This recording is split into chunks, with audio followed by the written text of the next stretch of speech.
Avez-vous enterré votre frère? C'est un SMS que reçoit Katia Kholodnikova, c'est une jeune dentiste ukrainienne qui vit à Kiev. Et elle reçoit ce texto d'un numéro russe. Ça fait 9 mois déjà qu'elle est sans nouvelles de son frère Andriy, qui est parti sur le front combattre l'armée russe. Et Andriy disparaît.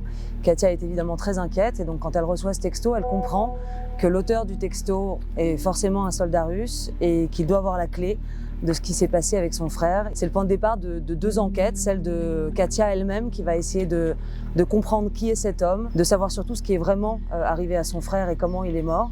Et c'est aussi le point de départ de mon enquête puisque je vais aider Katia à identifier le soldat russe qui a tué son frère. Katia a fait la capture pendant un call vidéo entre elle et le soldat russe qui a tué son frère. On a pu faire toute une enquête en source ouverte pour identifier cet homme, pour en savoir plus sur le profil du type de combattant, du type d'hommes qui sont envoyés au front par Vladimir Poutine. Ce qui est passionnant aussi dans ce genre d'enquête, c'est de découvrir tout le hors-champ. C'est-à-dire qu'on a le personnage principal de notre histoire qui est évidemment Katia, cette sœur ukrainienne en quête de vérité qui veut justice pour son frère. De l'autre côté du miroir, on a le bourreau.